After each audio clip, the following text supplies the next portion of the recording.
can truly tolerate being dominated by an upstart child. Revenge will come. 10 minutes after a pair of all too nice and patient parents have failed to prevent a public tantrum at the local supermarket, they will pay their toddler back with the cold shoulder when he runs up, excited to show mom and dad his newest accomplishment. Enough embarrassment, disobedience, and dominance challenge, and even the most hypothetically selfless parent will become resentful. And then the real punishment will begin. Resentment breeds the desire for vengeance. Fewer spontaneous offers of love will be offered, with more rationalizations for their absence. Fewer opportunities for the personal development of the child will be sought out. A subtle turning away will begin. And this is only the beginning of the road to total familial warfare, conducted mostly in the underworld, underneath the false facade of normality and love. This frequently traveled path is much better avoided. A parent who is seriously aware of his or her limited tolerance and capacity for misbehavior when provoked can therefore seriously plan a proper disciplinary strategy, particularly if monitored by an equally awake partner, and never let things degenerate to the point where genuine hatred emerges. Beware. There are toxic families everywhere. They make no rules and limit no misbehavior. The parents lash out randomly and unpredictably. The children live in that chaos and are crushed if they're timid, or rebel counterproductively if they're tough. It's not good. It can get murderous. Here's a fifth and final and most general principle. Parents have a duty to act as proxies for the real world. Merciful proxies, caring proxies, but proxies nonetheless. This obligation supersedes any responsibility to ensure happiness, foster creativity, or boost self-esteem. It is the primary duty of parents to make their children socially desirable. Damn. That will provide the child with opportunity, self-regard, and security. It's more important even than fostering individual identity. That holy grail can only be pursued in any case after a high degree of social sophistication has been established. The good child and the responsible parent. A properly socialized 3-year-old is polite and engaging. She's also no pushover. She evokes interest from other children and appreciation from adults. She exists in a world where other kids welcome her and compete for her attention, and where adults are happy to see her, instead of hiding behind false smiles. Damn. She will be introduced to the world by people who are pleased to do so. This will do more for her eventual individuality than any cowardly parental attempt to avoid day-to-day conflict and discipline. Discuss your likes and dislikes with regards to your children with your partner, or, failing that, a friend. But do not be afraid to have likes and dislikes. You can judge suitable from unsuitable, and wheat from chaff. Damn. You realize the difference between good and evil. Having clarified your stance, having assessed yourself for pettiness, arrogance, and resentment, you take the next step and you make your children behave. You take responsibility for their discipline. You take responsibility for the mistakes you will inevitably make while disciplining. You can apologize when you're wrong and learn to do better. You love your kids, after all. If their actions make you dislike them, think what an effect they will have on other people who care much less about them than you. Shit. Those other people will punish them severely That's by like omission assuming. or commission. Don't allow that to happen. Better to let your little monsters know what is desirable and what is not, so they become sophisticated denizens of the world outside the family. A child who pays attention instead of drifting, and can play, and does not whine, and is comical but not annoying, and is trustworthy, that child will have friends wherever he goes. His teachers will like him, and so will his parents. If he attends politely to adults, he will be attended to, smiled at, and happily instructed. He will thrive in what can so easily be a cold, unforgiving, and hostile world. Clear rules make for secure children and calm, rational parents. Clear principles of discipline and punishment balance mercy and justice so that social development and psychological maturity can be optimally promoted. Clear rules rules and proper discipline help the child and the family and society establish, maintain, and expand the order that is all that protects us from chaos and the terrors of the underworld, where everything is uncertain, anxiety-provoking, hopeless, and depressing. There are no greater gifts that a committed and courageous parent can bestow. Do not let your children do anything that makes you dislike them. Tell me what to do, dude. Rule 6. Set your house in perfect order before you criticize the world. Fuck. A religious problem. Garbage. It does not seem reasonable to describe the young man who shot 20 children. I mean, well, like, I gotta start this whole new rule. Dude, I've loved all the rules so far. I think some of them were, particularly the first two, were kind of boring, but I still liked them. I more than liked them. It revealed things that I don't know if I forgot or I don't know, but it was nice. Damn, I actually like the steampunk better. I don't know why I went with classic. But I learned so much, and it's given me a lot more appreciation. I think that's my favorite part of any book is sort of getting out of my own worldview and sort of hearing what people have to say, what they could consider valuable, where that aligns, and then I have to be real with how other people get to that point differently than me, you know? There's a lot of things that divide people, and it's a good thing. It's a good thing that we are divided in one way or another, because it's not about, you know, all about like love and compassion and everything. There's got to be conflict, there's got to be growth, there's got to be something more, you know. That's what humans do very well. We grow, and we conquer new life, you know. That's why you gotta love, you gotta take some time to love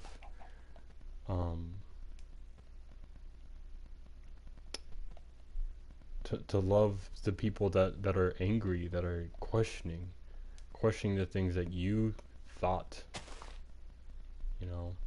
The fuck is that? Alright, whatever. I need to start working on something. I just don't know where to start. I guess here. I'll make like a little castle thing. Not a castle, but like a little workshop. I'm really partial to the idea of like a little city I can make. I'll be affecting the land a lot, but for the most part, it's more about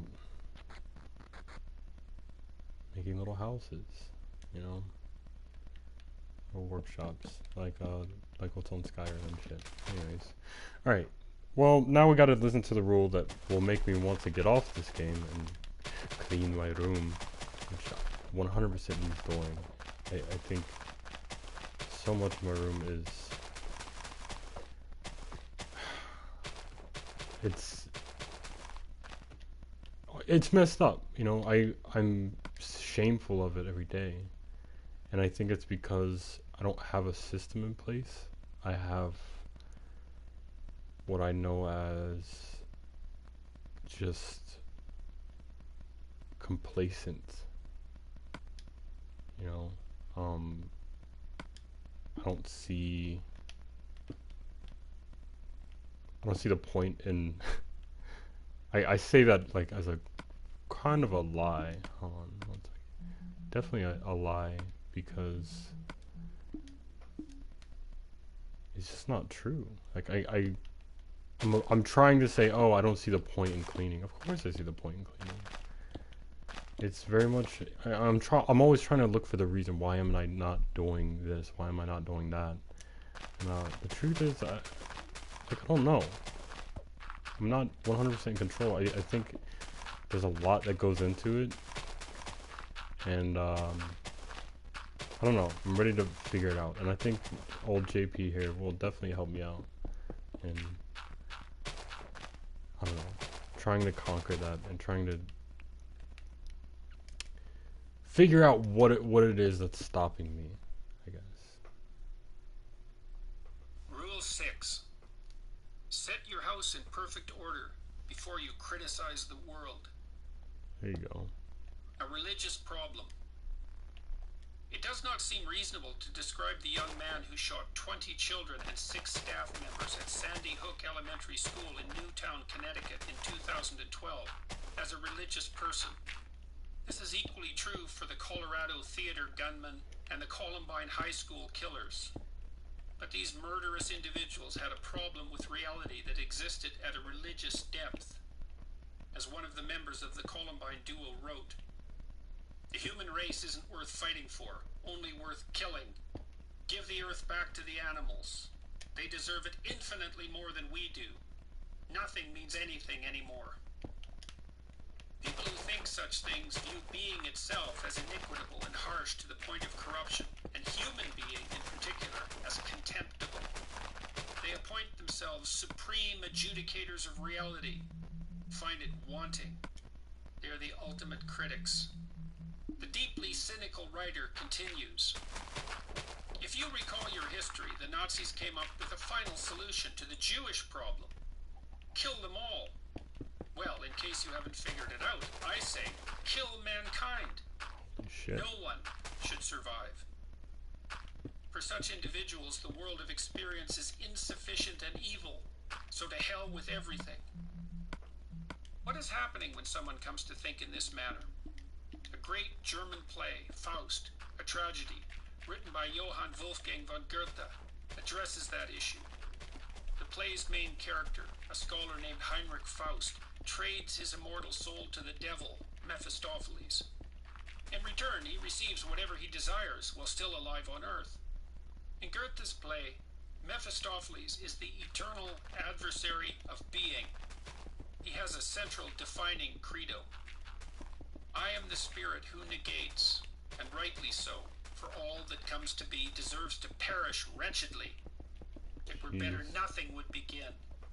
Thus, everything that your terms sin, destruction, evil represent, that is my proper element. Goethe considered this hateful sentiment so important, so key to the central element of vengeful human destructiveness, that he had Mephistopheles say it a second time, phrased somewhat differently, in part 2 of the play, written many years later. People think often in the Mephistophelian manner. Oh shit. Think often in the Mephistophelian manner, although they seldom Shh.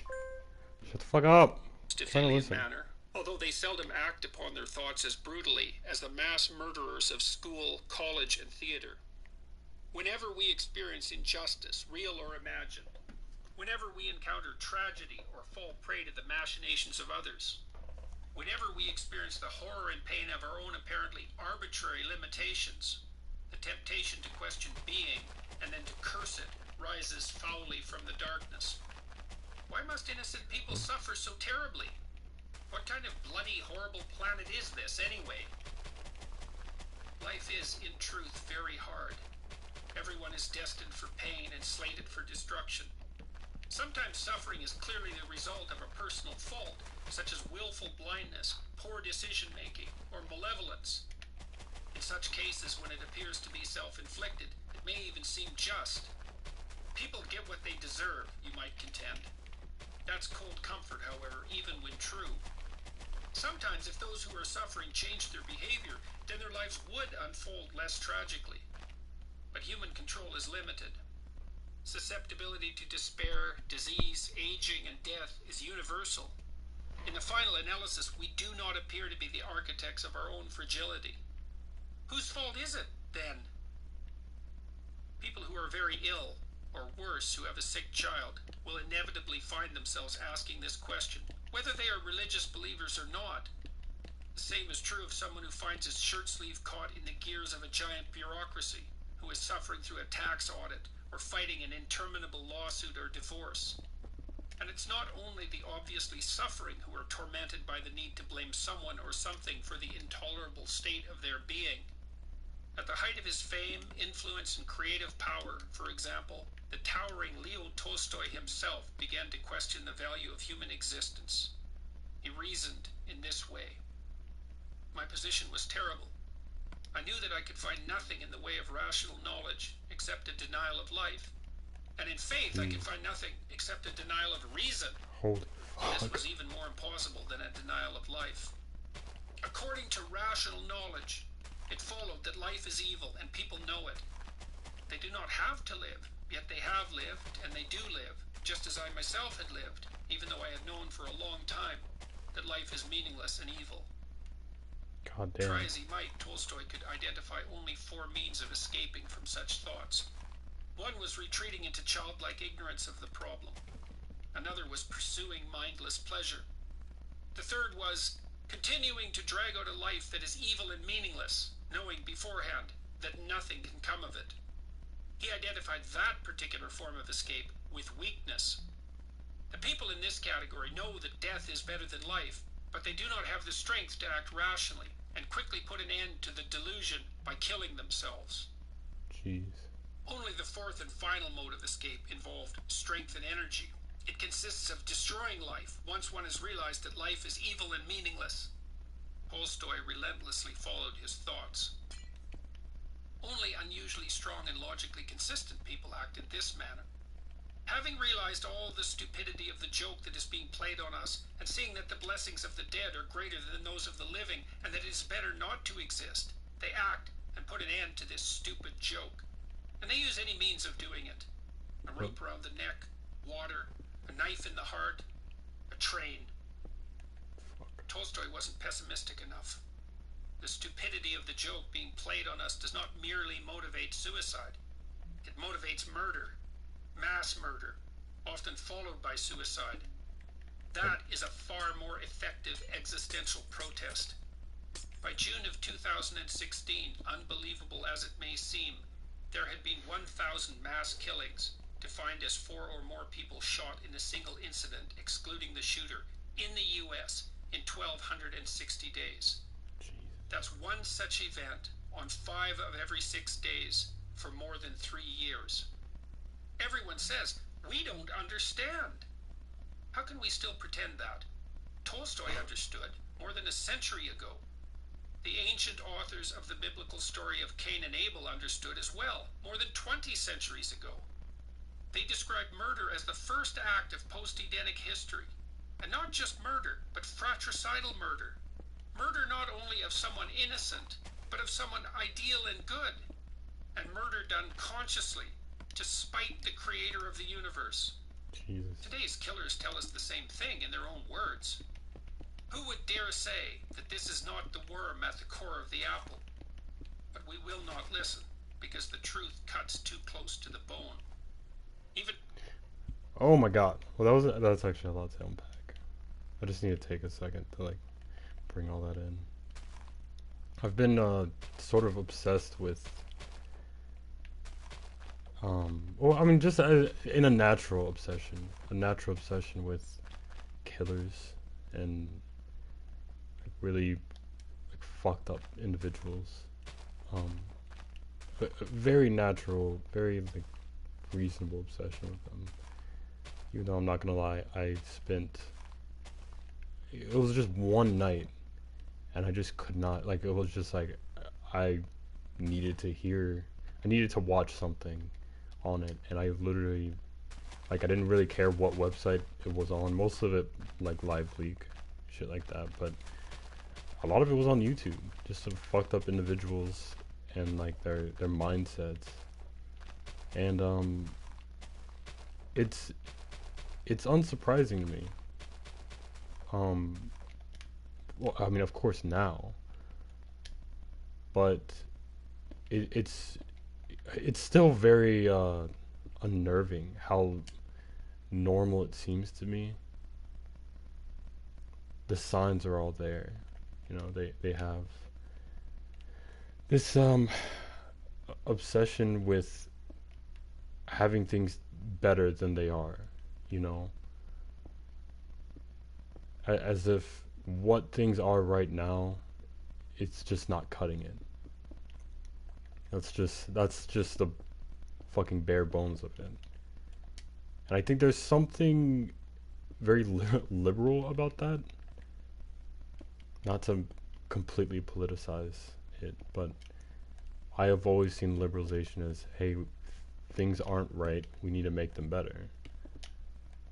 It's a noble cause, in my opinion. Noble thoughts, at least. Um, but it's not without its own issues, I guess. I think the problem is there needs to be something in this modern time where we can truly understand what good there is. Religion was, for a very long time, very good at it. And it didn't come without its own sacrifices, sure, but it came with a lot of good. A lot of good.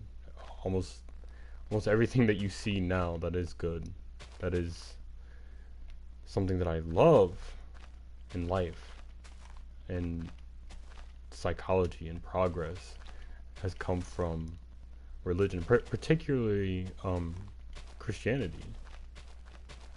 As spiteful as I might have been for a very long time against it, it's changed the world in ways that I still can't even fathom.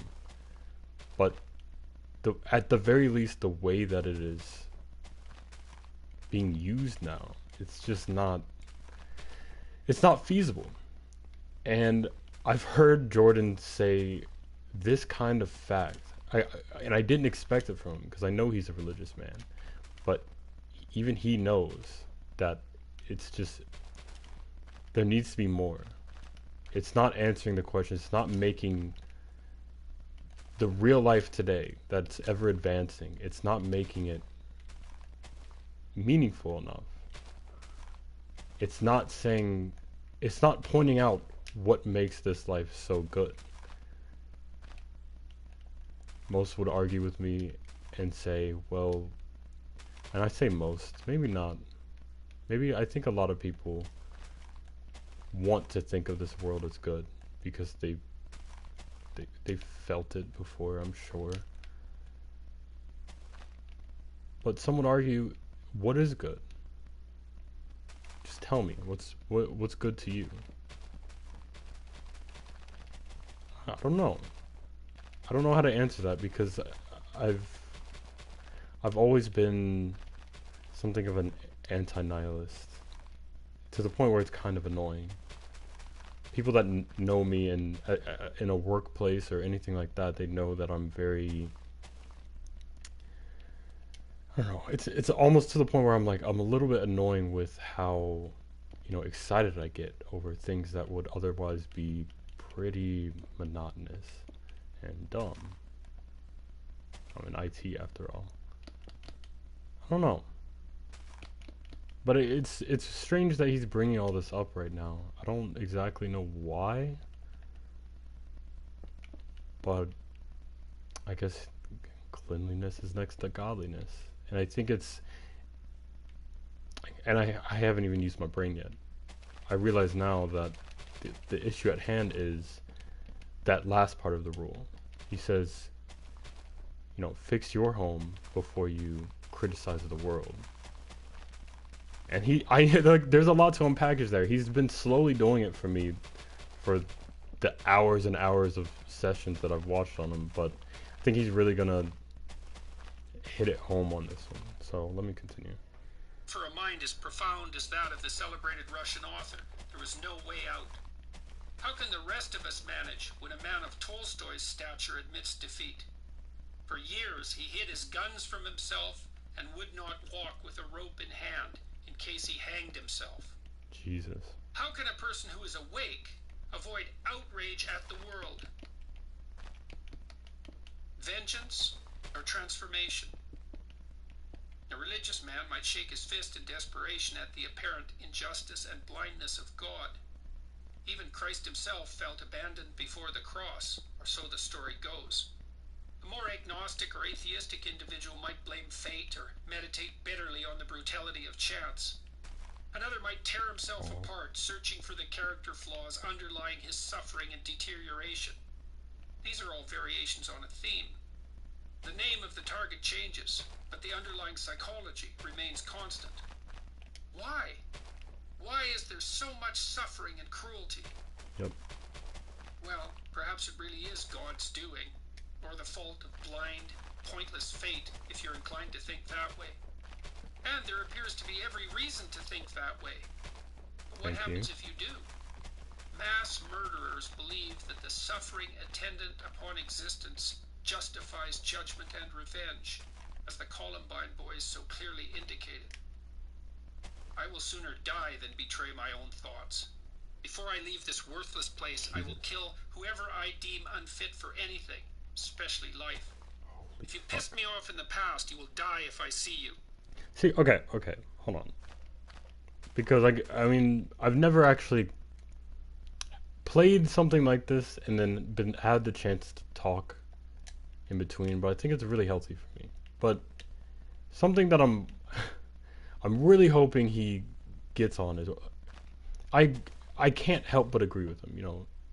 I can't disagree with statistics, I guess. I can't disagree with the fact that this mentality is shared amongst all of these killers and whatnot. Fine. But what does that do for actually like stopping that thought process? Personally, nothing. To me, basically nothing. This looks stupid. Because all you're saying to me is you shouldn't think this way because bad people think this way. Even though in his own words just now he said that there's many reasons to think this way. So in what way is he going to bring to the light how to stop thinking this way, if that's even something that we should do? Just because people that want the world dead, or people that are sad, you know, I think that's probably the better area that he should go on, is that not you might become a serial killer. I feel like that's a bit extreme, but it's more the fact that you will be miserable, and that's not what you want. Okay. You might be able to piss off others and have it eventually all blow over, but not me. I don't forget people who wronged me. Jeez. One of the most vengeful murderers of the 20th century, the terrible Karl Panzram, was raped, brutalized, and betrayed in the Minnesota institution responsible for his rehabilitation when he was a delinquent juvenile.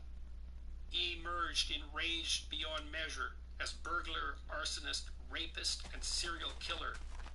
He aimed consciously and consistently at destruction, even keeping track of the dollar value of the property he burned. He started by hating the individuals who had hurt him. His resentment grew until his hatred encompassed all of mankind, and he didn't stop there. His destructiveness was aimed in some fundamental manner at God himself. There is no other way of phrasing it. Panzram raped, murdered, and burned to express his outrage at being. He acted as if someone was responsible. The same thing happens in the story of Cain and Abel. Cain's sacrifices are rejected. He exists in suffering. He calls out God and challenges the being he created. God refuses his plea. He tells Cain that his trouble is self-induced. Cain, in his rage, kills Abel, God's favorite, and truth be known, Cain's idol. Cain is jealous, of course, of his successful brother, but he destroys Abel primarily to spite God. This is the truest version of what happens when people take their vengeance to the ultimate extreme. Panzram's response was, and this is what was so terrible, perfectly understandable. The details of his autobiography reveal that he was one of Tolstoy's strong and logically consistent people. He was a powerful, consistent, fearless actor. He had the courage of his convictions. How could someone like him be expected to forgive and forget, given what had happened to him? Truly terrible things happen to people. It's no wonder they're out for revenge. Under such conditions, vengeance seems a moral necessity. How can it be distinguished from the demand for justice? After the experience of terrible atrocity, isn't forgiveness just cowardice or lack of willpower? Such questions torment me. But people emerge from terrible pasts to do good and not evil, although such an accomplishment can seem superhuman. I have met people who managed to do it. I know a man, a great artist, who emerged from just such a school as the one described by Panzram, only this man was thrown into it as an innocent 5-year-old, fresh from a long stretch in a hospital, where he had suffered measles, mumps, and chickenpox simultaneously. Incapable of speaking the language of the school, deliberately isolated from his family, abused, starved, and otherwise tormented, he emerged an angry, broken young man. He hurt himself badly in the aftermath with drugs and alcohol and other forms of self-destructive behavior. He detested everyone, God, himself, and blind fate included. But he put an end to all of that. He stopped drinking. He stopped hating, although it still emerges in flashes. He revitalized the artistic culture of his native tradition and trained young men to continue in his footsteps. He produced a 50-foot totem pole memorializing the events of his life and a canoe 40 feet long from a single log, of a kind rarely, if ever, produced now. He brought his family together and held a great potlatch with 16 hours of dancing and hundreds of people in attendance to express his grief and make peace with the past. He decided to be a good person and then did the impossible things required to live that way. I had a client who did not have good parents. Her mother died when she was very young. Her grandmother, who raised her, was a harridan, bitter and over-concerned with appearances. She mistreated her granddaughter, punishing her for her virtues: creativity, sensitivity, intelligence, unable to resist acting out her resentment for an admittedly hard life on her granddaughter. She had a better relationship with her father, but he was an addict who died badly while she cared for him. My client had a son. She perpetuated none of this with him. He grew up truthful and independent and hard-working and smart. Instead of widening the tear in the cultural fabric she inherited and transmitting it, she sewed it up. She rejected the sins of her forefathers. Such things can be done. Distress, whether psychic, physical, or intellectual, need not at all produce nihilism. That is, the radical rejection of value, meaning, and desirability. Such distress always permits a variety of interpretations. Nietzsche wrote those words. What he meant was this: people who experience evil may certainly desire to perpetuate it, to pay it forward. But it is also possible to learn good by experiencing evil. A bullied boy can mimic his tormentors, but he can also learn from his own abuse that it is wrong to push people around and make their lives miserable. Someone tormented by her mother can learn from her terrible experiences how important it is to be a good parent.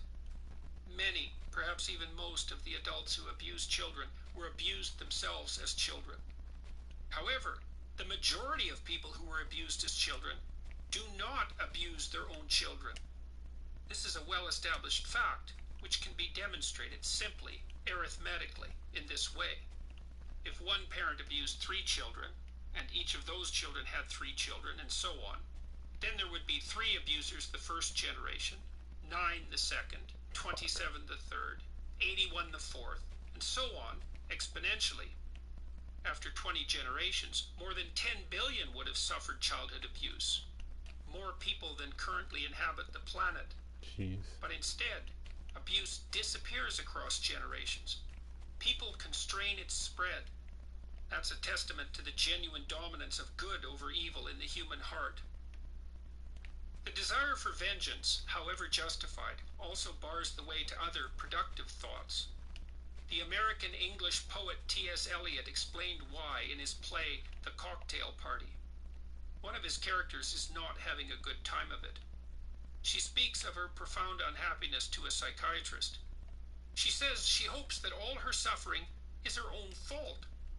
The psychiatrist is taken aback. He asks why. She has thought long and hard about this, she says, and has come to the following conclusion. If it's her fault, she might be able to do something about it. Damn. If it's God's fault, however, if reality itself is flawed, hell-bent on ensuring her misery, then she is doomed. She couldn't change the structure of reality itself, but maybe she could change her own life. Fuck. Alexander Solzhenitsyn had every reason to question the structure of existence when he was imprisoned in a Soviet labor camp in the middle of the terrible 20th century. He had served as a soldier on the ill-prepared Russian front lines in the face of a Nazi invasion. He had been arrested, beaten, and thrown into prison by his own people. Then he was struck by cancer. He could have become resentful and bitter. His life had been rendered miserable by both Stalin and Hitler, two of the worst tyrants in history. He lived in brutal conditions. Vast stretches of his precious time were stolen from him and squandered. He witnessed the pointless and degrading suffering and death of his friends and acquaintances. Then he contracted an extremely serious disease. Solzhenitsyn had cause to curse God. Job himself barely had it as hard. But the great writer, the profound, spirited defender of truth, did not allow his mind to turn towards vengeance and destruction. He opened his eyes instead. During his many trials, Solzhenitsyn encountered people who comported themselves nobly under horrific circumstances. He contemplated their behavior deeply. Then he asked himself the most difficult of questions. Had he personally contributed to the catastrophe of his life? If so, how? He remembered his unquestioning support of the Communist Party in his early years. He reconsidered his whole life. He had plenty of time in the camps. How had he missed the mark in the past? How many times had he acted against his own conscience, engaging in actions that he knew to be wrong? Damn. How many times had he betrayed himself and lied? Was there any way that the sins of his past could be rectified, atoned for, in the muddy hell of a Soviet gulag? Solzhenitsyn pored over the details of his life with a fine-toothed comb. He asked himself a second question, and a third. Can I stop making such mistakes now? Can I repair the damage done by my past failures now? He learned to watch and to listen. He found people he admired, who were honest despite everything. He took himself apart, piece by piece, let what was unnecessary and harmful die, and resurrected himself. Then he wrote the Gulag Archipelago, a history of the Soviet prison camp system. It's a forceful, terrible book, written with the overwhelming moral force of unvarnished truth. Its sheer outrage screamed unbearably across hundreds of pages. Banned, and for good reason, in the USSR, it was smuggled to the West in the 1970s, burst upon the world. Solzhenitsyn's writing utterly and finally demolished the intellectual credibility of communism as ideology or society. He took an axe to the trunk of the tree whose bitter fruits had nourished him so poorly, and whose planting he had witnessed and supported. One man's decision to change his life, instead of cursing fate, shook the whole pathological system of communist tyranny to its core. It crumbled entirely not so many years later, and Solzhenitsyn's courage was not the least of the reasons why. He was not the only such person to perform such a miracle.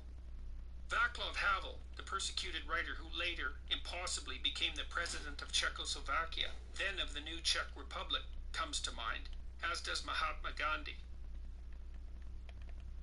Things fall apart. Interesting. That was crazy. I think of, God damn it, I forgot about this shit. definitely forgot about this shit on the game. I think of nobility and how important that is to this generation. I don't think I don't think we believe in that. I don't think we believe in, I don't know, in heroism. And I think we take such a fucking effort as a generation to make sure anyone that's even deemed here, anyone that's deemed a victim, is outed as not so. And I think it's a very human thing to do, but it's just way too easy now that it can't be stopped, and that masses of people join to rally against them more so than anyone that would actually be the issue, you know? Someone cheats on somebody and that person stays with them. Some celebrity stays with the person that cheats. I think this is Cardi B. You know, some woman that was touted as some like, amazing female artist that really made her own, which I would never want to take away from that. Yeah, what's up? Yeah, and like I said, I would never want to take that away, but at the same time, we castrated her when she stayed with, not thinking, hey, you know, like trying to give compassion to them. No, because celebrities aren't human to us. I think we all know that. They're not human. They're just these things that we can criticize and mock and not understand and get away with that. You know, it's sick for sure. I don't like it, but it is what it is, my guy. So now I'm thinking, how does nobility fit into today? How does heroism, how does wanting to be a better person, what does that even mean? Does that get you more followers on Twitter? This is just great. Which book is this from? Oh, this book is called The 12 Rules for Life by Jordan Peterson. And I bought the audiobook obviously because I'm one of those ADHD ridden folk. Can't read a book to save my life, but I can listen, and I can listen well. And I'm very glad that he narrated it himself. It makes me very happy. Did not realize that. But you did remind me that I should probably continue, so I don't know. This chapter was too short.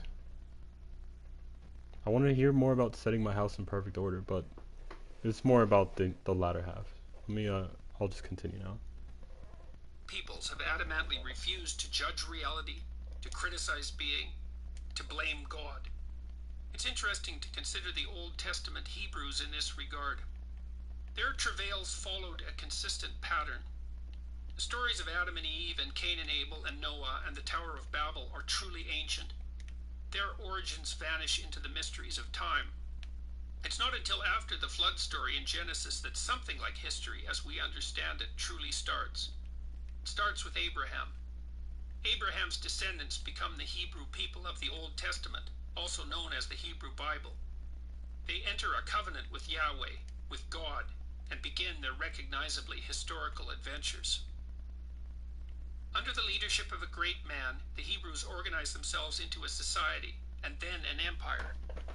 As their fortunes rise, success breeds pride and arrogance. Corruption raises its ugly head. The increasingly hubristic state becomes obsessed with power, begins to forget its duty to the widows and orphans, and deviates from its age-old agreement with God. A prophet arises. He brazenly and publicly reviles the authoritarian king and faithless country for their failures before God, an act of blind courage, telling them of the terrible judgment to come. When his wise words are not completely ignored, they are heeded too late. God smites his wayward people, dooming them to abject defeat in battle and generations of subjugation. Jeez. The Hebrews repent at length, blaming their misfortune on their own failure to adhere to God's word. They insist to themselves that they could have done better. They rebuild their state, and the cycle begins again. This is life. We build structures to live in. We build families and states and countries. We abstract the principles upon which those structures are founded and formulate systems of belief. At first, we inhabit those structures and beliefs like Adam and Eve in paradise. But success makes us complacent. We forget to pay attention. There you go. We take what we have for granted. We turn a blind eye.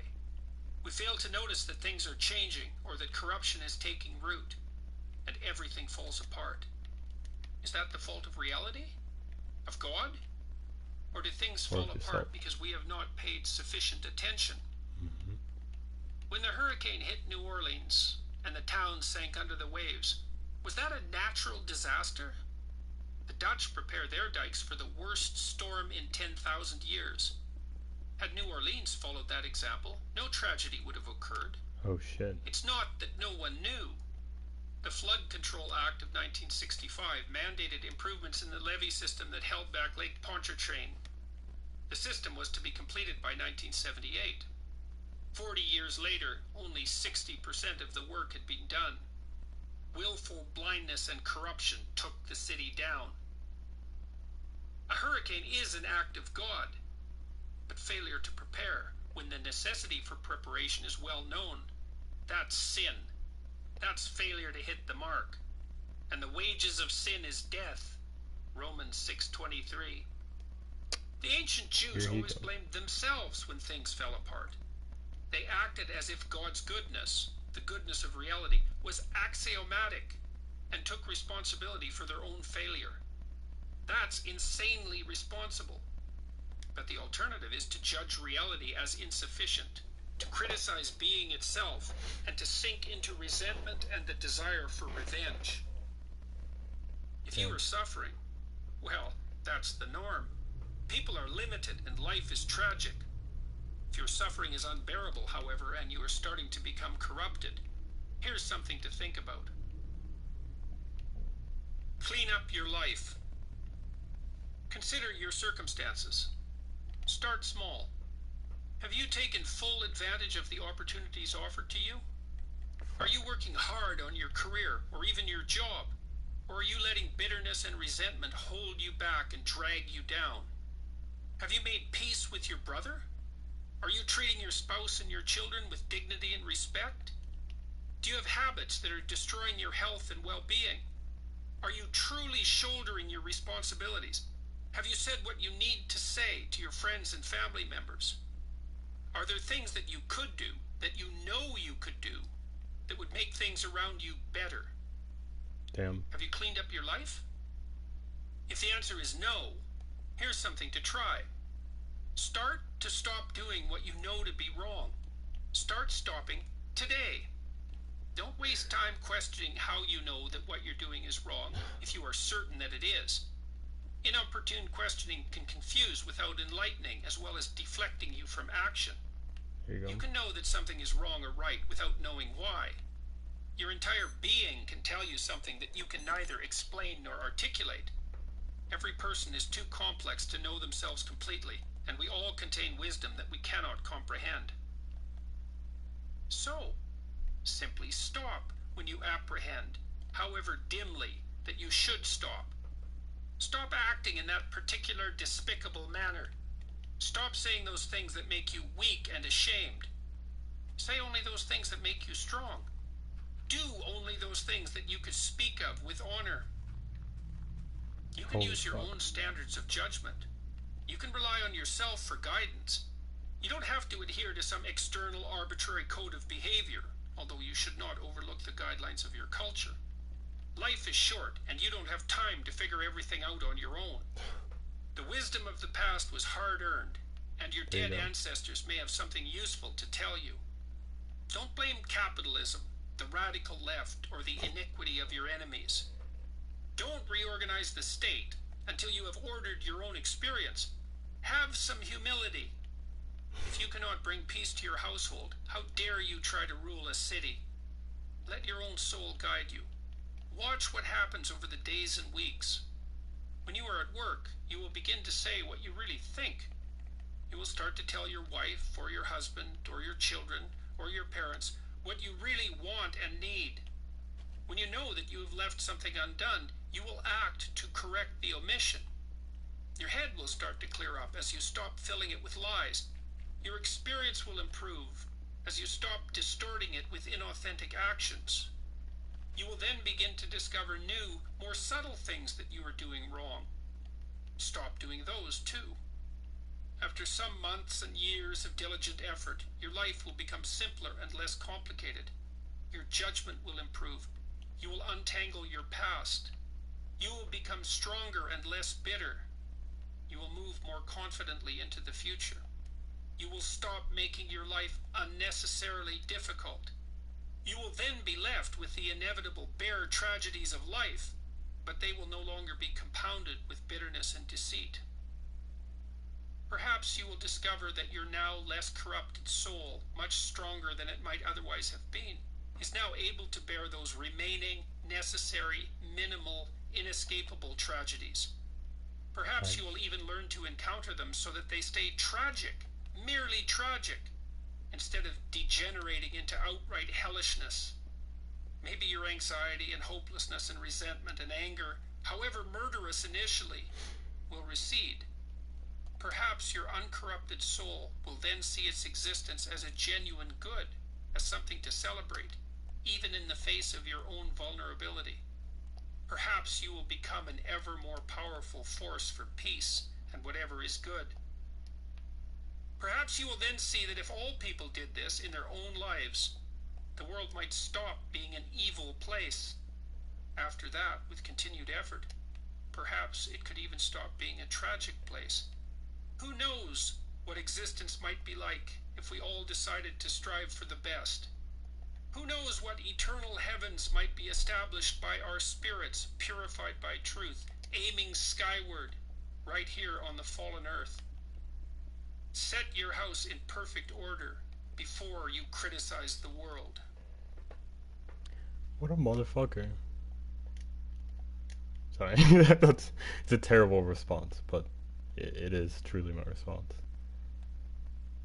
You go into that chapter demanding that he tell you literally how to set your house in perfect order, as he says. That's not at all the problem. It's the criticizing. The criticizing of God, which I know all too well, personally. I felt very relieved when I stopped criticizing God. When I stopped having that teenage angst, as it's called. But something that I knew is that relief wasn't always good. For example, I could sit here and watch porn all day. You know, that'd be pretty relieving, I'm sure. But 10 minutes afterwards, 20 minutes, a day, what then? He's speaking about truly making your every day better. That is not something that I can do. not on my own, not automatically. I mean, honestly, the very fact that I just said that, that should, that's a telling sign to me.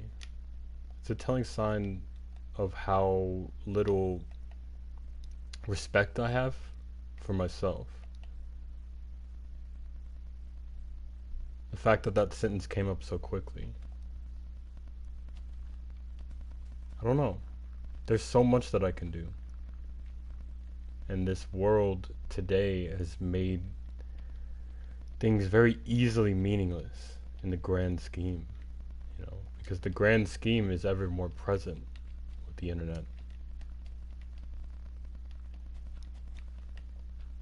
There's a whole chapter, a whole rule regarding It's this. so obvious when he says it, yet no one ever tell you these things.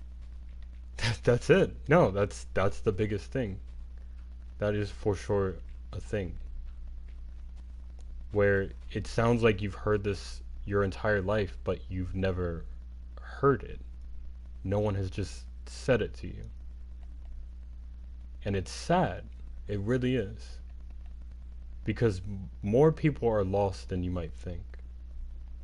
I think that's part of adulthood, is not necessarily learning those traits that make all of this make sense, but it's realizing that 40, 50-year-olds, 60-year-olds, they don't have it all figured out either. They're sort of just here with you. And it's definitely frightening, at least in small spurts, but it opens up an opportunity for you to understand things and be better, as I'm sure that our past generations would want us to be. I think pride is something that I'm so ridiculously new to, but I want to control it. I want to have a reason to be proud of myself in a way that isn't unjust, in a way that motivates instead of allows complacency or allows unjust harm on others.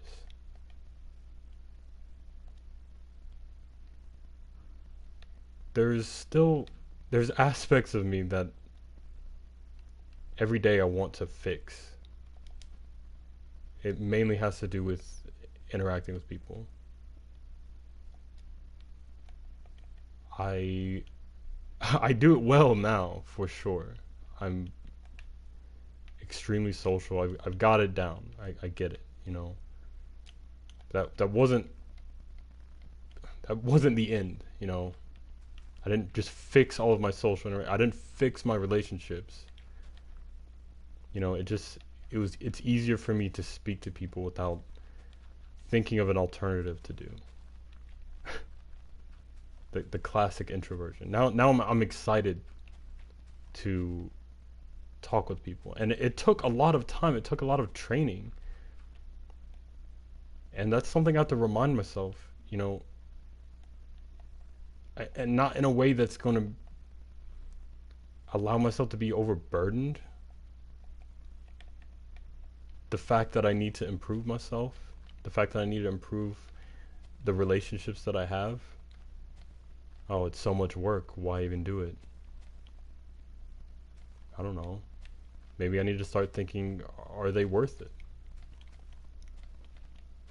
Since it's such a difficult task to think, am I worth it? Why not them? Why not your family? Why not your friends? I know the natural inclination that happens with that. It's not necessarily that you think, oh, well, they're bad people too. That's not very common.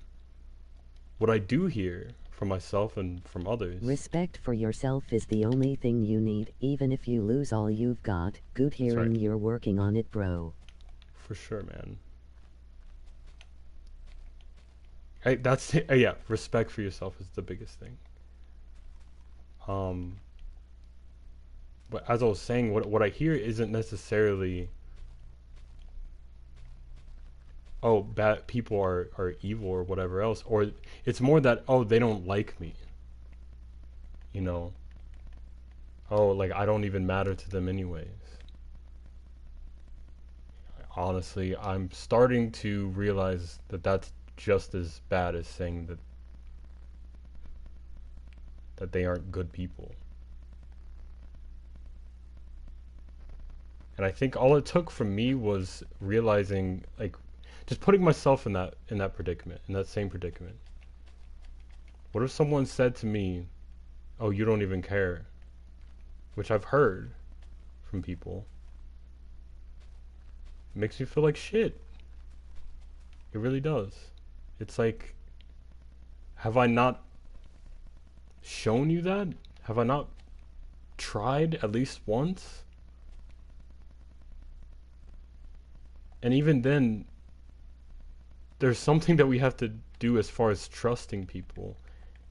Trusting that they will tell you. As hard as that may be, you have to allow that to be it. That has to be your communication. That's the whole point. Respect people as adults. Respect them enough to tell you if something is wrong. And not just assume that just because someone hasn't called you, that they're suddenly and unjustly making you into a victim of a situation that doesn't exist.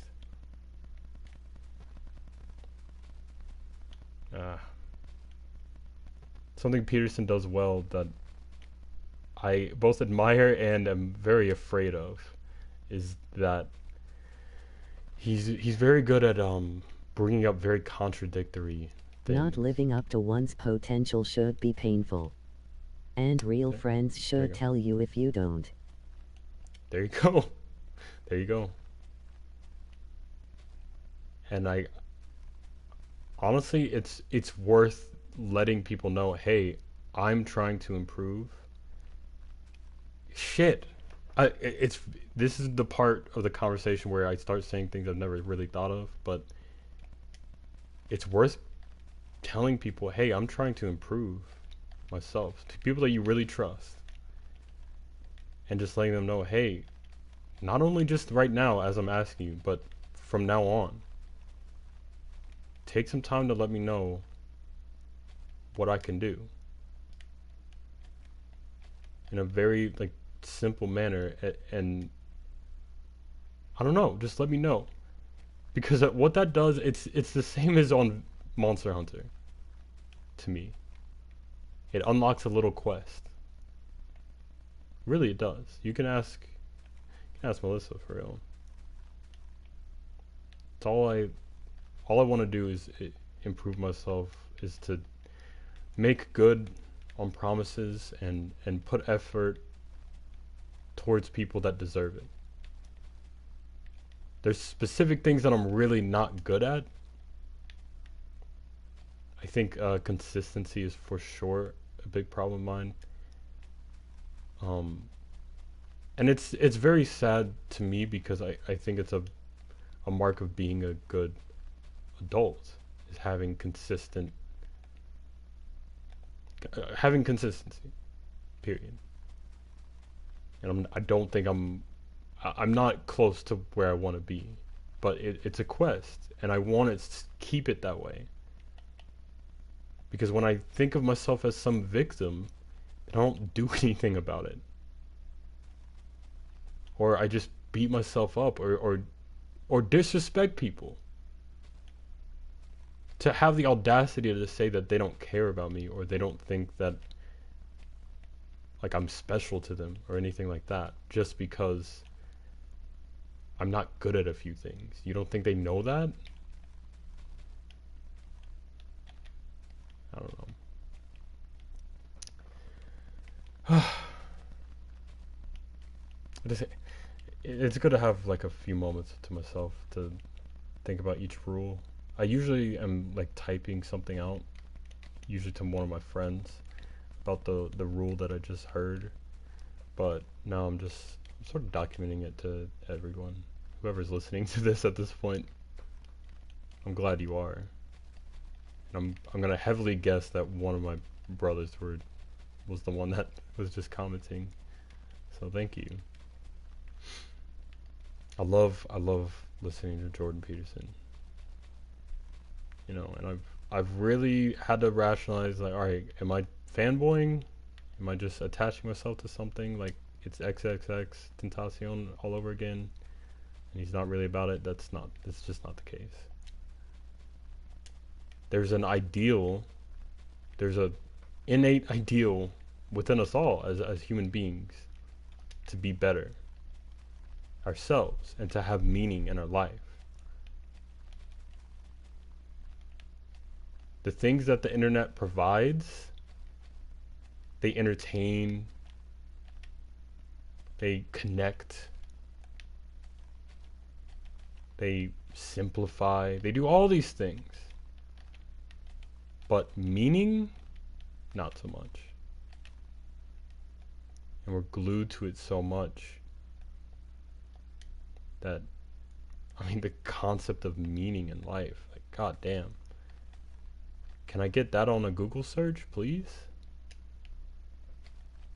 I don't know, maybe you can now. Maybe old JP helped us out on that front. And I don't know. You can kind of start to feel it, I think. You can I start to don't feel know it. you. Yet I identify with your thoughts. How come things like these are not part of everyday conversation? Shit.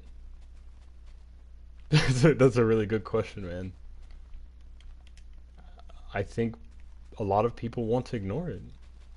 I think a lot of people don't want it. Or they're afraid of. I know for me and for many people that I've talked to, they're afraid of themselves. They're afraid of realizing their own flaws.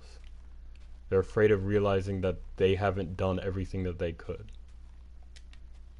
Because they already know it to be true. They just don't want to answer for it. And I'm not saying this as someone that is out of that pocket. Like, it's 100% me.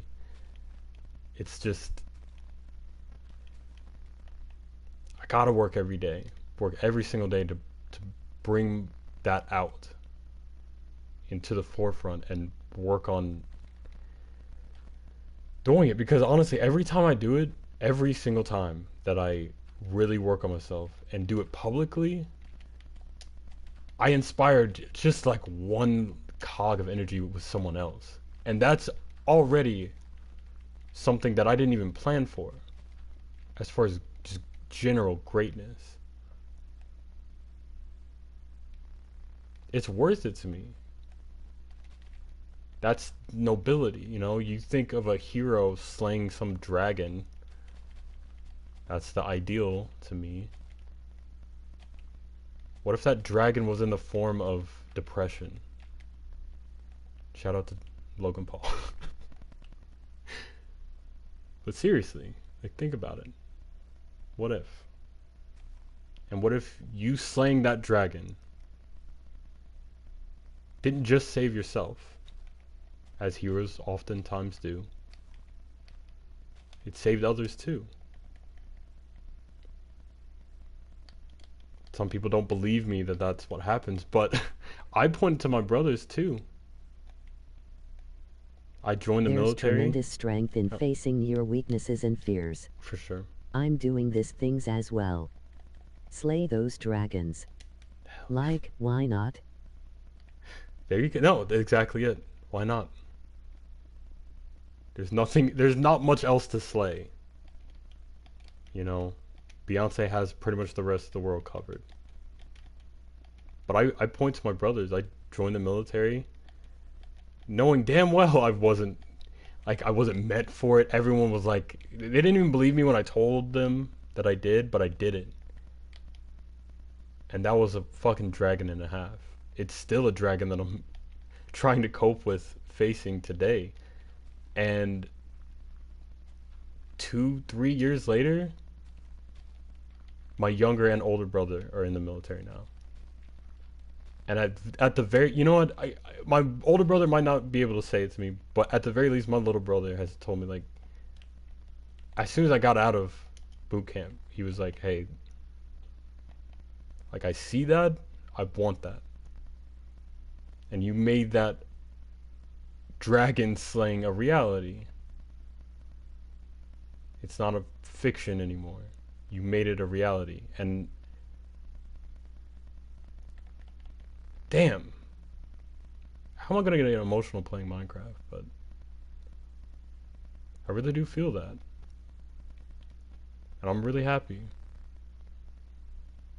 I'm really happy anytime I can do that, because I mean, as selfish as I might have thought that I was, I don't know. Maybe it wasn't. And now he's out there, you know, both of them.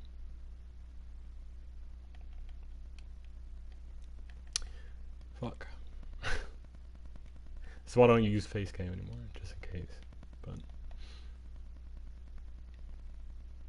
I mean, that really, really does make me happy. I'm happy for them. You know, I remember a few days I just sat in my car and I was worried about them. All my brothers. I was worried about, you know, what they were gonna make of themselves. And I think I was mainly worried because I saw how hard it was for me, and I thought I had the fucking easy route, you know? But they're making it happen. So, I don't have anything to worry about. Shit, I gotta play the next rule. I don't even know what the next rule is. I think it's rule 6. Rule 7. Fuck. Pursue what is meaningful, not what is expedient. Pursue what is meaningful. Get while the getting's good. Life is suffering. That's clear. There is no more basic, irrefutable truth.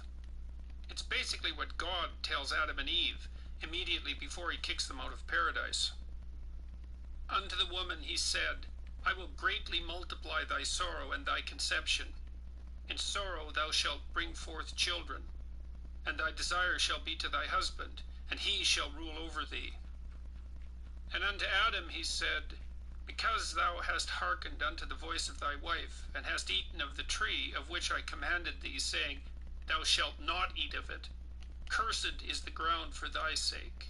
In sorrow shalt thou eat of it all the days of thy life. Thorns also and thistles shall it bring forth to thee, and thou shalt eat the herb of the field. By the sweat of your brow you will eat your food until you return to the ground, since from it you were taken. For dust you are, and to dust you will return. Genesis 3:16 to 19, King James Version.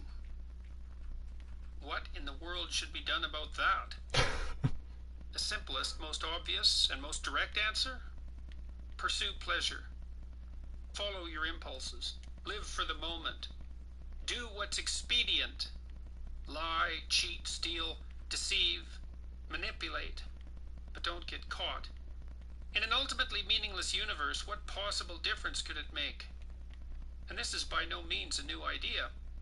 The fact of life's tragedy and the suffering that is part of it has been used to justify the pursuit of immediate selfish gratification for a very long time. Short and sorrowful is our life, and there is no remedy when a man comes to his end, and no one has been known to return from Hades. Because we were born by mere chance, and hereafter we shall be as though we had never been. Because the breath in our nostrils is smoke, and reason is a spark kindled by the beating of our hearts. When it is extinguished, the body will turn to ashes, and the spirit will dissolve like empty air. Our name will be forgotten in time, and no one will remember our works. Our life will pass away like the traces of a cloud, and be scattered like mist that is chased by the rays of the sun, and overcome by its heat. For our allotted time is the passing of a shadow, and there is no return from our death, because it is sealed up and no one turns back. Come, therefore, let us enjoy the good things that exist and make use of the creation to the full, as in youth.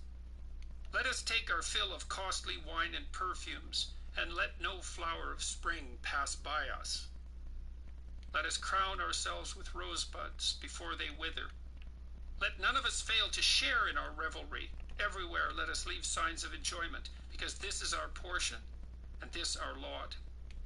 Let us oppress the righteous poor man. Let us not spare the widow, nor regard the gray hairs of the aged. But let our might be our law of right, for what is weak proves itself to be useless. Jeez. Wisdom 2, 1-11, Revised Standard Version. Pleasure of expediency may be fleeting, but it's pleasure nonetheless, and that's something to stack up against the terror and pain of existence. Every man for himself, and the devil take the hindmost, as the old proverb has it. Why not simply take everything you can get whenever the opportunity arises? Why not determine to live in that manner? Or is there an alternative, more powerful and more compelling? Our ancestors worked out very sophisticated answers to such questions, but we still don't understand them very well. This is because they are in large part still implicit, manifest primarily in ritual and myth, and as of yet incompletely articulated.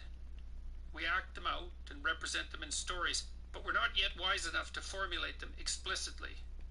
We're still chimps in a troop or wolves in a pack. We know how to behave. We know who's who and why. We've learned that through experience. Our knowledge has been shaped by our interaction with others. We've established predictable routines and patterns of behavior, but we don't really understand them or know where they originated. They've evolved over great expanses of time. No one was formulating them explicitly, at least not in the dimmest reaches of the past, even though we've been telling each other how to act forever. One day, however, not so long ago, we woke up. We were already doing, but we started noticing what we were doing. We started using our bodies as devices to represent their own actions. We started imitating and dramatizing. We invented ritual. We started acting out our own experiences. Then we started to tell stories.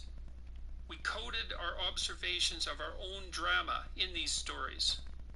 In this manner, the information that was first only embedded in our behavior became represented in our stories.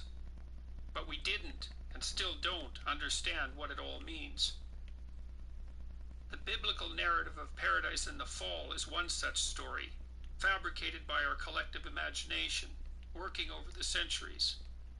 It provides a profound account of the nature of being, and points the way to a mode of conceptualization and action well matched to that nature. In the Garden of Eden, prior to the dawn of self-consciousness, so goes the story, human beings were sinless. Our primordial parents, Adam and Eve, walked with God. Then, tempted by the snake, the first couple ate from the tree of the knowledge of good and evil, discovered death and vulnerability, and turned away from God. Mankind was exiled from paradise and began its effortful mortal existence. The idea of sacrifice enters soon afterwards, beginning with the account of Cain and Abel, and developing through the Abrahamic adventures and the Exodus.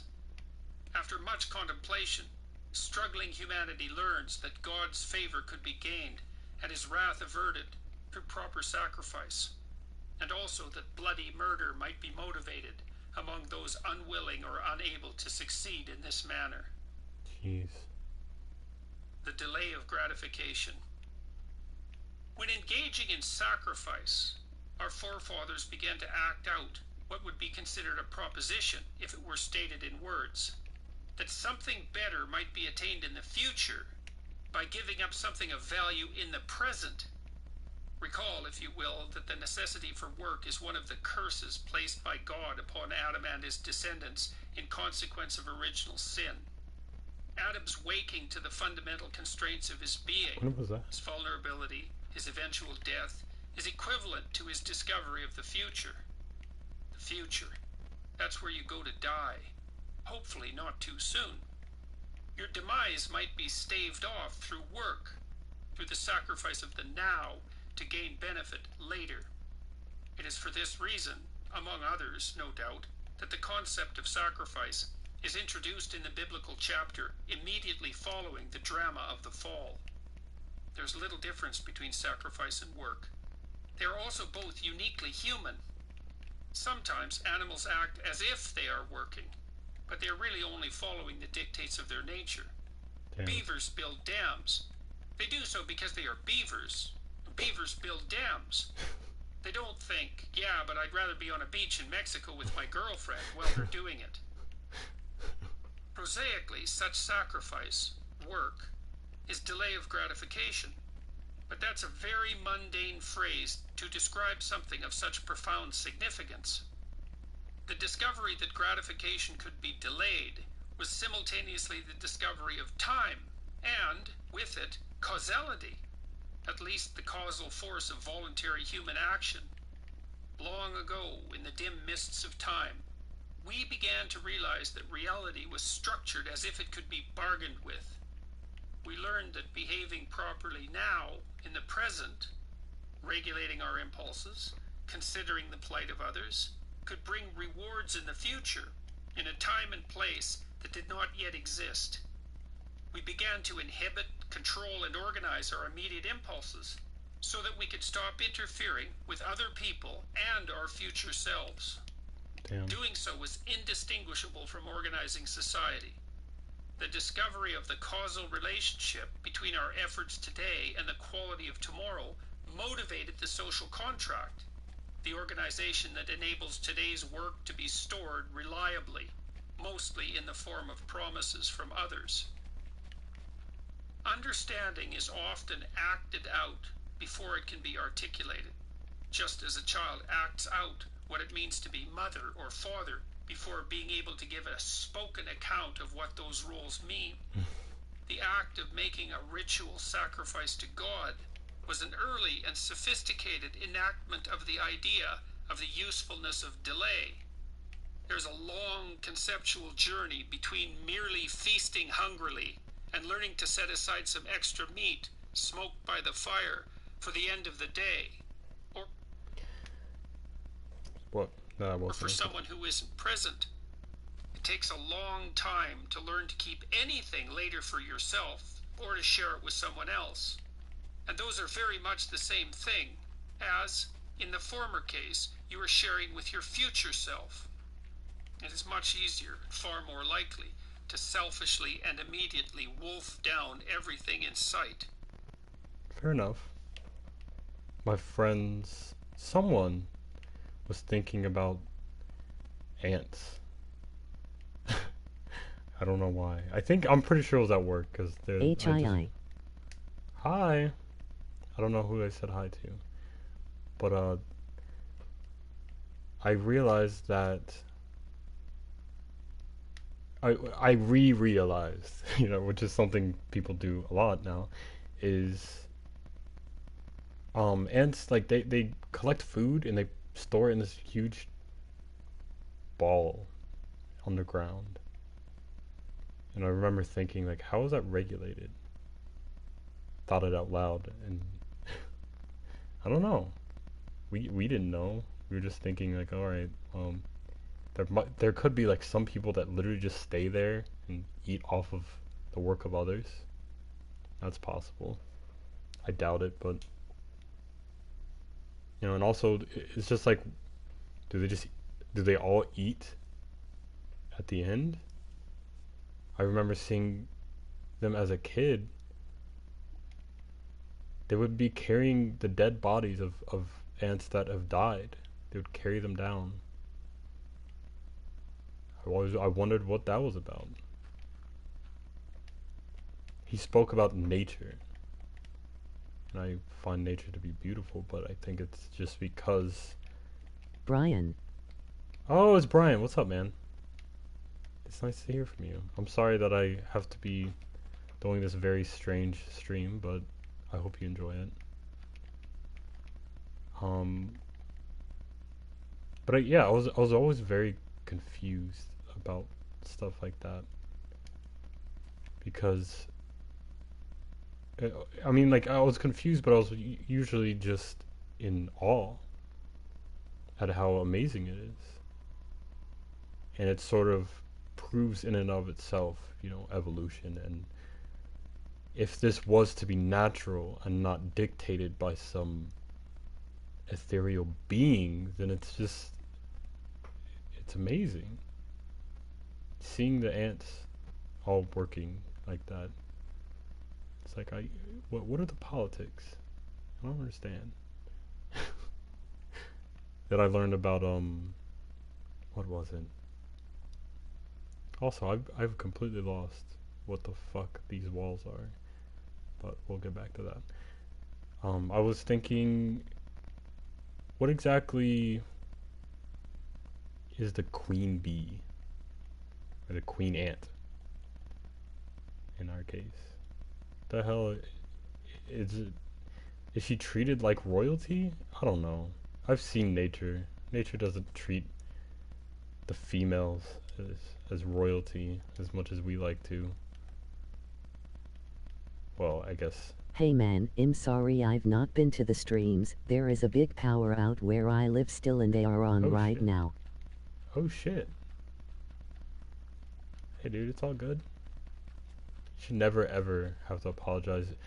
I should apologize for not bringing the stream to you, like, by hand. I should just be streaming personally. I should be flying out to everybody and streaming to them. So just take my apology and just leave it at that. All right, you live your life and come through whenever you see me if you really want to say hi and see what the fuck I'm doing. I really appreciate it. But yeah, I don't know. Ants are cool. Nature is cool. I hate that I stepped on them for years, but I don't like killing bugs. I definitely don't like killing spiders. Spiders Sorry. are my friends. Bastard. You know how I am with sorries. I value sorries, okay? I want sorries to mean something. Jordan Peterson has ruined my life. But sorry should be if you've wronged me and you've done nothing but gain my friendship, my friend. So you're good. Don't worry about it. I don't know. I just wanted to share that. I'll continue my little rule. What is the most important thing you've learned of all you've heard of Jordan? Oh god. That is a fucking loaded question, man. Oh my god. The most important thing, I think it's I've learned that personal responsibility isn't just something I'm trying to escape. And that it isn't some, like, necessity. It's something quite beautiful, and it's made the world what it is today. And it's made me who I am today. If I didn't have personal responsibility, people just wouldn't like me as much. And there's a reason for that. And I think I didn't understand. I never even really thought about it at all until he taught me. I think that's the most important. But god damn it, he's told me way too many goddamn things. Like, it's very hard to really pin it down. But I guess I did. I tried my best. Yeah, that's it. There are similar long journeys between every leap in sophistication with regard to delay and its conceptualization. Short-term sharing, storing away for the future, representation of that storage in the form of records, and later in the Now form this of sweet currency, will go to sleep. and ultimately the saving of money in a bank dude. or other social institution. Some conceptualizations had to serve as intermediaries, or the full range of our practices and ideas surrounding sacrifice and work and their representation could have never emerged. Our ancestors acted out a drama, a fiction. They personified the force that governs fate as a spirit that can be bargained with, traded with, as if it were another human being. And the amazing thing is that it worked. This was in part because the future is largely composed of other human beings, often precisely those who have watched and evaluated and appraised the tiniest details of your past behavior. It's not very far from that to God, sitting above on high, tracking your every move, and writing it down for further reference in a big book. Here's a productive, symbolic idea. The future is a judgmental father. That's a good start. But two additional archetypal foundational questions arose because of the discovery of sacrifice, of work. Both have to do with the ultimate extension of the logic of work, which is sacrifice now to gain later. First question: what must be sacrificed? Small sacrifices may be sufficient to solve small, singular problems, but it is possible that larger, more comprehensive sacrifices might solve an array of large and complex problems, all at the same time. That's harder, but it might be better. Adapting to the necessary discipline of medical school will, for example, fatally interfere with the licentious lifestyle of a hardcore undergraduate party animal. Giving that up is a sacrifice. But a physician can, to paraphrase George W., really put food on his family. That's a lot of trouble dispensed with over a very long period of time.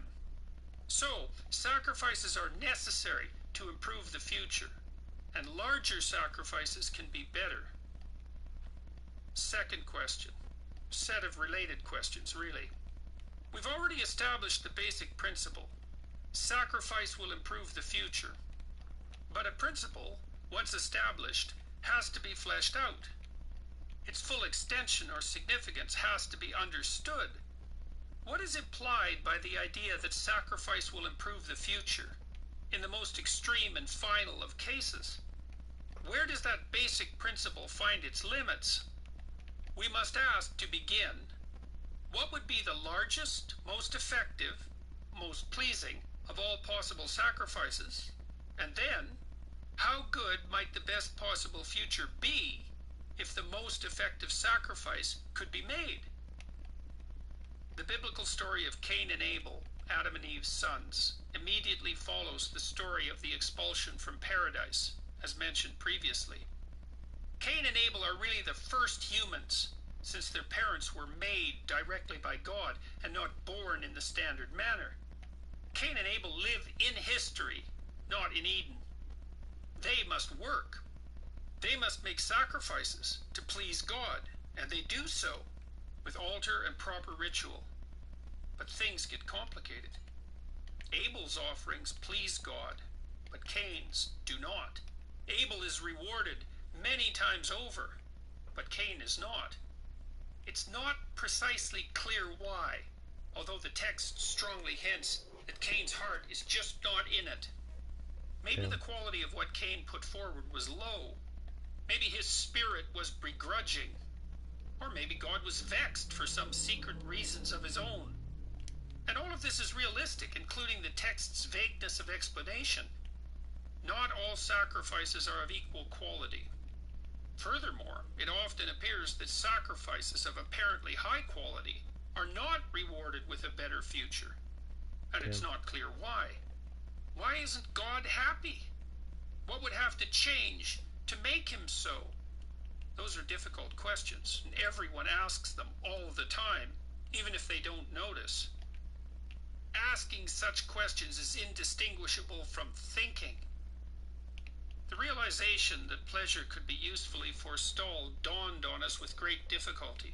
It runs absolutely contrary to our ancient fundamental animal instincts, which demand immediate satisfaction, particularly under conditions of deprivation, which are both inevitable and commonplace. And, to complicate the matter, such delay only becomes useful when civilization has stabilized itself enough to guarantee the existence of the delayed reward in the future. If everything you save will be destroyed, or worse, stolen, there is no point in saving. It is for this reason that a wolf will down 20 pounds of raw meat in a single meal. He isn't thinking, man, I hate it when I binge. I should save some of this for next week. So how was it that those two impossible and necessarily simultaneous accomplishments, delay and the stabilization of society into the future, could possibly have manifested themselves? Here is a developmental progression from animal to human. It's wrong, no doubt, in the details, but it's sufficiently correct for our purposes in theme. First, there is excess food. Large carcasses, mammoths or other massive herbivores, might provide that. We ate a lot of mammoths, maybe all of them. After a kill with a large animal, there's some left for later. That's accidental at first, but eventually, the utility of for later starts to be appreciated. Some provisional notion of sacrifice develops at the same time. If I leave some, even if I want it now, I won't have to be hungry later. That provisional notion develops to the next level. Damn. If I leave some for later, I won't have to go hungry, and neither will those I care for. And then to the next. I can't possibly eat all of this mammoth, but I can't store the rest for too long either. Maybe I should feed some to other people. Maybe they'll remember and feed me some of their mammoth when they have some, and I have none. Then I'll get some mammoth now, and some mammoth later. That's a good deal. And maybe those I'm sharing with will come to trust me more generally. Maybe then we could trade forever. In such a manner, mammoth becomes future mammoth, and future mammoth becomes personal reputation. That's the emergence of the social contract. To share does not mean to give away something you value and get nothing back. That is, instead, only what every child who refuses to share fears it means. To share means, properly, to initiate the process of trade. A child who can't share, who can't trade, can't have any friends, because having friends is a form of trade. Benjamin Franklin once suggested that a newcomer to a neighborhood ask a new neighbor to do him or her a favor, citing an old maxim. He that has once done you a kindness will be more ready to do you another than he whom you yourself have obliged. In Franklin's opinion, asking someone for something, not too extreme, obviously, was the most useful and immediate invitation to social interaction. Nice. Such asking on the part of the newcomer provided the neighbor with an opportunity to show him or herself as a good person. I just wanted to interrupt by saying I remember this. I remember this psychologically, that people will like you more and consider you more of a friend the more that they do for you rather than vice versa. And I think it's because there's a lot of rationalization that goes along with it, but I'm hoping that he goes a little bit more into why that is, because I'm curious, but I know that it's true. Because when you're appreciative of their own sacrifices, they see you as an ally, period. As if you're following them. You're helping them feel more alpha, for sure. Feeling more in control. And that's just a good thing. What you're saying is you're doing something that I respect. You've given that to me. I acknowledge that. I acknowledge the sacrifice that you've made to do that. That's so much more than I did this thing for you. So now you have to like, now you're obliged to like me. Shout out to the nice guys out there, by the way. You guys are doing God's work, truly. At first encounter. It also meant that the latter could now ask the former for a favor in return because of the debt incurred, increasing their mutual familiarity and trust. In that manner, both parties could overcome their natural hesitancy and mutual fear of the stranger. It is better to have something than nothing. It's better yet to share generously the something you have. It's even better than that, however, to become widely known for generous sharing. That's something that lasts. That's something that's reliable. And at this point of abstraction, we can observe how the groundwork for the conceptions reliable, honest, and generous has been laid. The basis for an articulated morality has been put in place. The productive, truthful sharer is the prototype for the good citizen and the good man. We can see in this manner how, from the simple notion that leftovers are a good idea, the highest moral principles might emerge. It's as if something like the following happened as humanity developed. First were the endless tens or hundreds of thousands of years prior to the emergence of written history and drama. During this time, the twin practices of delay and exchange begin to emerge, slowly and painfully. Then they become represented in metaphorical abstraction as rituals and tales of sacrifice, told in a manner such as this. It's as if there's a powerful figure in the sky who sees all and is judging you. Giving up something you value seems to make him happy, and you want to make him happy, because all hell breaks loose if you don't. So, practice sacrificing and sharing until you become expert at it, and things will go well for you. No one said any of this, at least not so plainly and directly, but it was implicit in the practice and then in the stories. Action came first, as it had to, as the animals we once were could act, but could not think. Implicit, unrecognized value came first, as the actions that preceded thought embodied value, but did not make that value explicit. People watched the successful succeed and the unsuccessful fail for thousands and thousands of years. We thought it over and drew a conclusion. The successful among us delay gratification. The successful among us bargain with the future. Damn. A great idea begins to emerge, taking ever more clearly articulated form, in ever more clearly articulated stories. What's the difference between the successful and the unsuccessful? The successful sacrifice. Things get better as the successful practice their sacrifices. The questions become increasingly precise and simultaneously broader. What is the greatest possible sacrifice for the greatest possible good? And the answers become increasingly deeper and profound. The God of Western tradition, like so many gods, requires sacrifice. We have already examined why, but sometimes he goes even further. He demands not only sacrifice, but the sacrifice of precisely what is loved best. Damn. This is most starkly portrayed, and most confusingly evident, in the story of Abraham and Isaac.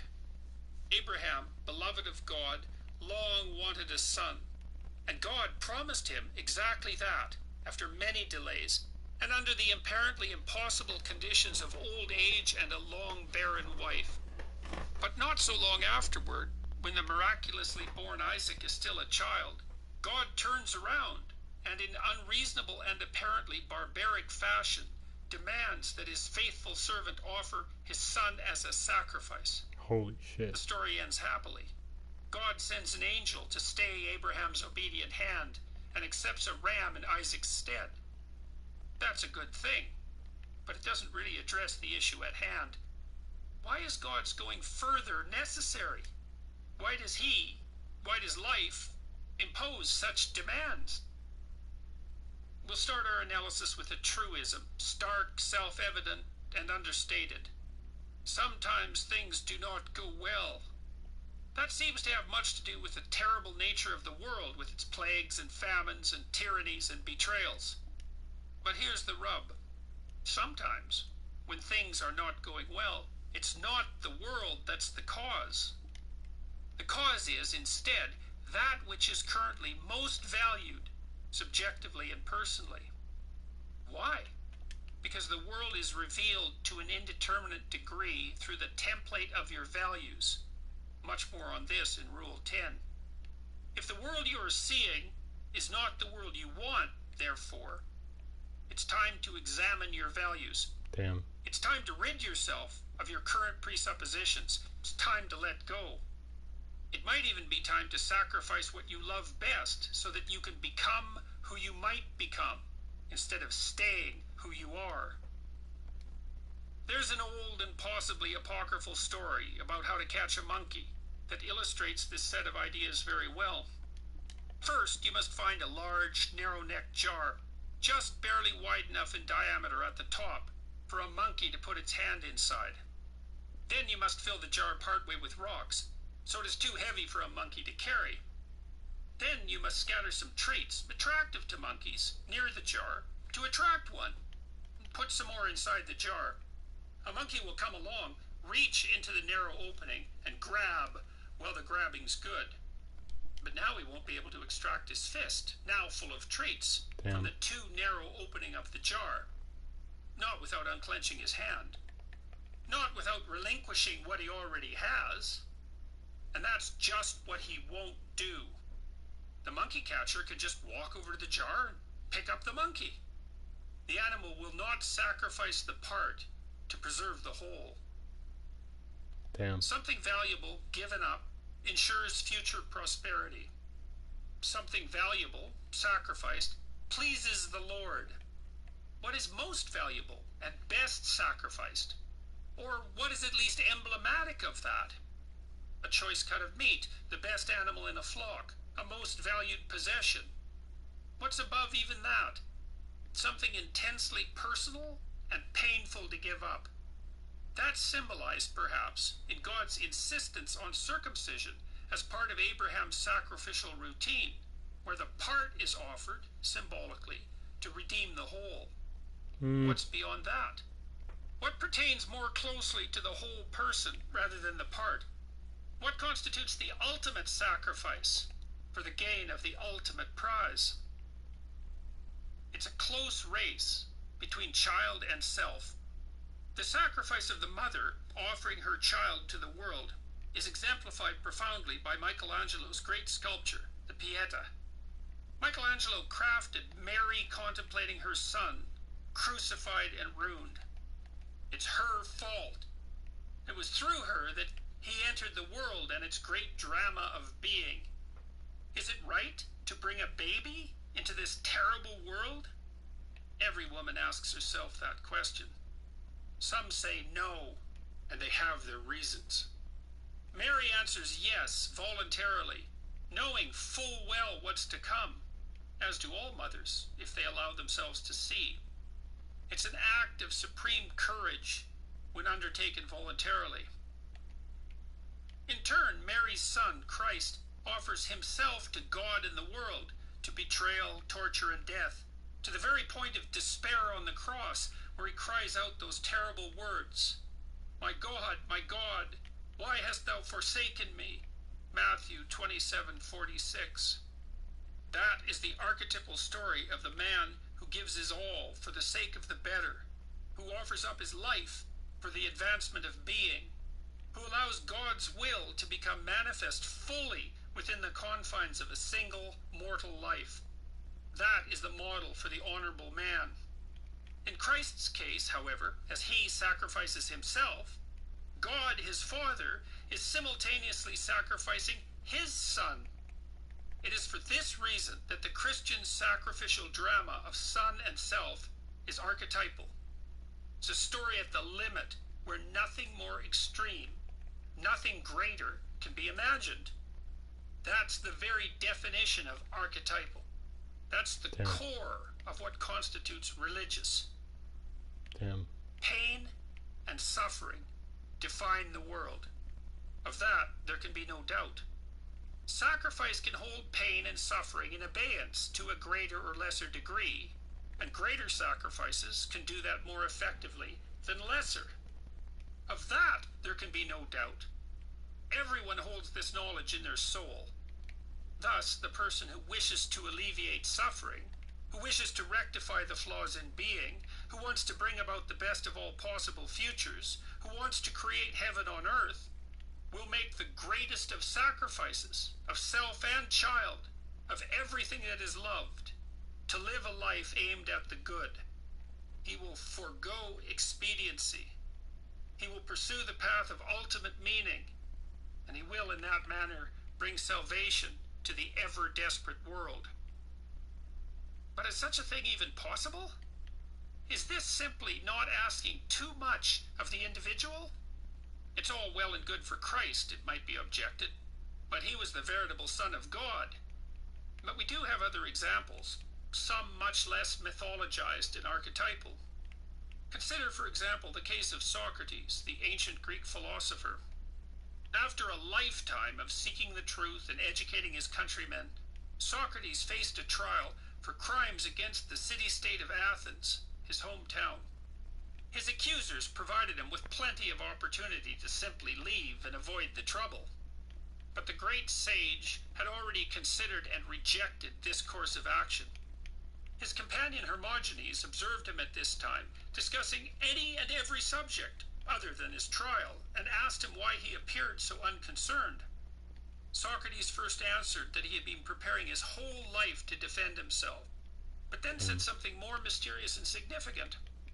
When he attempted specifically to consider strategies that would produce acquittal by fair means or foul, or even when merely considering his potential actions at the trial, he found himself interrupted by his divine sign, his internal spirit, voice, or demon. Socrates discussed this voice at the trial itself. He said that one of the factors distinguishing him from other men was his absolute willingness to listen to its warnings, to stop speaking and cease acting when it objected. The gods themselves had deemed him wise above other men, not least for this reason, according to the Delphic oracle herself, held to be a reliable judge of such things.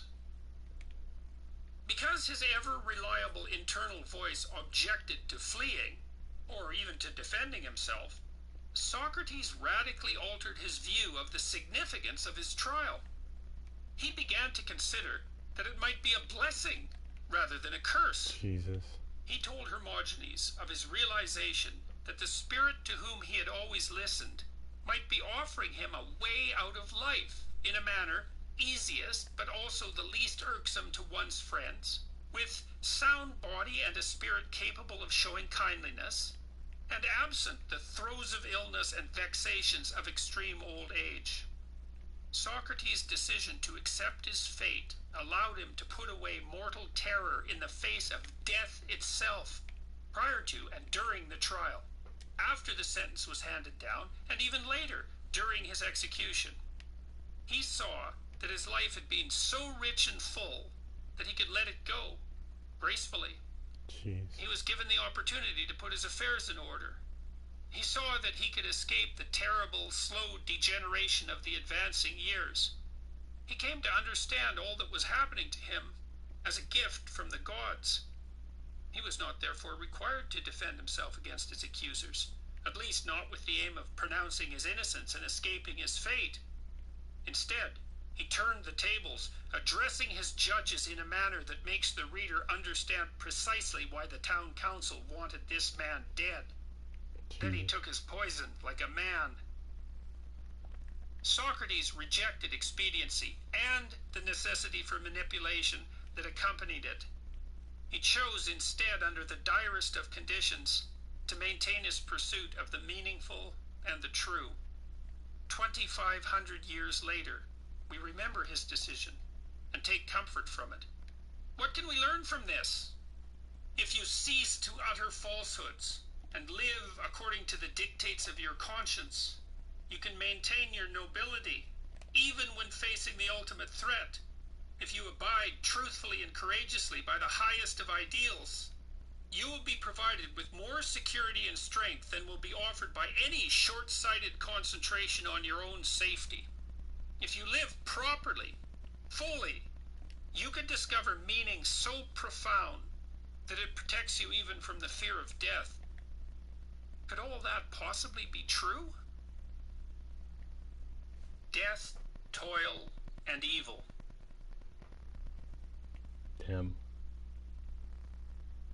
Well, I sure learned a lot. God, I love listening to that man. I think most people do. But I don't know, man. I don't know. I just don't. It's definitely weird. Cause it's mostly things that I just don't. I just don't. I have to grow to understand. And it's not ironic that that's exactly what I'm doing. It's grassland. But yeah, I don't know. It's part of being a man.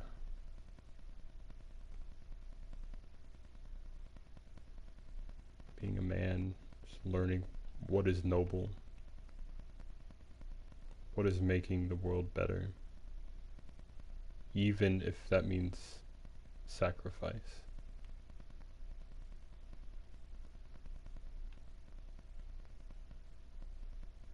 If you are still able to sacrifice, then you shall still be able to consider it again.